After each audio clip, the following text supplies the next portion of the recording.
নমস্কার, আমি গৌরব গোবিন্দ বিশ্বাস, মেডিকেল টেকনোলজিস্ট। এখন আমি আলোচনা করব কোম টেস্ট কি, কেন করা হয়, ল্যাবে পরীক্ষা ও ফলাফলের নমুনা। সর্বপ্রথম আমরা জেনে নেব কোমস পরীক্ষা কি। কোমস পরীক্ষা অ্যান্টিবডিগুলির উপস্থিতি শনাক্ত করে যা লাল রক্ত কোষের সাথে আবদ্ধ হয়, যা তাদের ধ্বংসের দিকে পরিচালিত করে। কোম টেস্ট দুই প্রকার: ডাইরেক্ট কোম টেস্ট, ইনডাইরেক্ট কোম টেস্ট। এখন আমরা জানব ডাইরেক্ট কোম টেস্ট কি। লোহিত রক্ত কণিকার সাথে সরাসরি সংযুক্ত অ্যান্টিবডি শনাক্ত করে, সাধারণত হেমোলাইটিক অ্যানিমিয়া এবং ট্রান্সফিউশন প্রতিক্রিয়া নির্ণয়ের জন্য ব্যবহৃত হয়। এখন জানব ইনডাইরেক্ট কোম টেস্ট কি। রক্ত রসে উপস্থিত অ্যান্টিবডিগুলি শনাক্ত করে যা স্থানান্তরিত লোহিত রক্তকণিকায় আবদ্ধ হতে পারে। প্রাথমিকভাবে প্রস্রাব পূর্ব পরীক্ষা এবং রক্তের সামঞ্জস্যর মূল্যায়ন ব্যবহৃত হয়। এখন আমরা জেনে নেব কোমস পরীক্ষা কেন গুরুত্বপূর্ণ। হেমোলাইটিক অ্যানিমিয়া নির্ণয়, লোহিত রক্তকণিকা ধ্বংসের কারণ চিহ্নিত করে। ট্রান্সফিউশন প্রতিক্রিয়া প্রতিরোধ, দাতা এবং গ্রহীতার রক্তের মধ্যে সামঞ্জস্যতা নিশ্চিত করে। গর্ভ অবস্থা পর্যবেক্ষণ, মাতৃ অ্যান্টিবডিগুলি শনাক্ত করে যা ভ্রূণের ক্ষতি করতে পারে।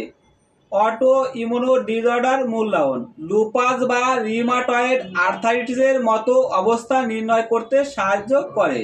এখন আমরা জেনে নেব কোমস পরীক্ষার প্রস্তুতি।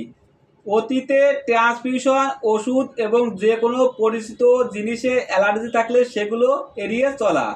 কিছু ওষুধ যেমন পেনিসিলিন বা মিথাইল ডোপা এর ফলাফলকে প্রভাবিত করতে পারে। এরপর রক্তের নমুনা সংগ্রহ করে পরীক্ষাগারে বিশ্লেষণ করা হয়।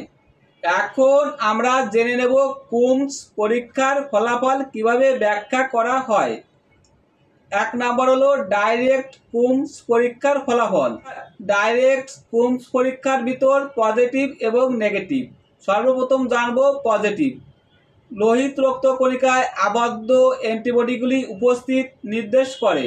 সাধারণ কারণগুলির মধ্যে রয়েছে হেমোলাইটিক অ্যানিমিয়া, অটোইমিউন রোগ বা ট্রান্সফিউশন প্রতিক্রিয়া। 2 নাম্বার নেগেটিভ, কোনো অ্যান্টিবডি শনাক্ত করা হয়নি।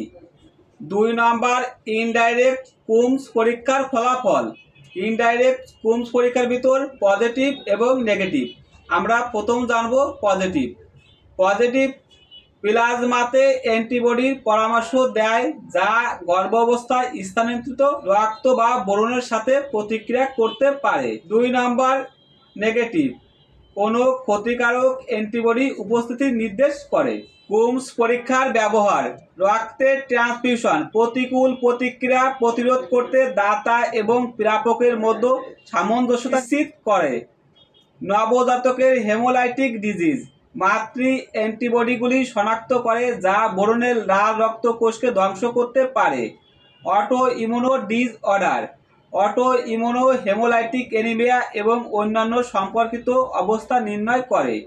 ডিরাক প্ররোচিত হেমোলাইটিস, লোহিত রক্তকণিকা ধ্বংস করে এমন ওষুধ শনাক্ত করে। বেশ কয়েকটি কারণ কোমস পরীক্ষার ফলাফলের নির্ভরতাকে প্রভাবিত করতে পারে।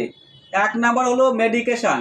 সেফালোস্পুরিন, মিথাইল ডোপার মতো ওষুধগুলি ফলস পজিটিভ ফলাফলের কারণ হতে পারে। 2 নম্বর রক্ত সঞ্চালন অ্যান্টিবডি শনাক্তকরণকে জটিল করে তুলতে পারে।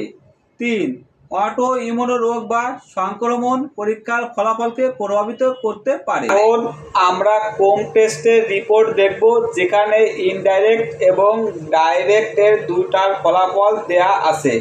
এটি পজিটিভ বা নেগেটিভ হতে পারে।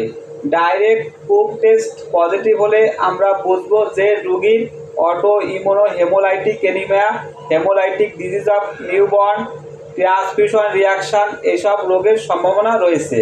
এবং ইনডাইরেক্ট কোম টেস্টের পজিটিভ হলে আমরা বুঝব antibody screening in free transfusion reaction.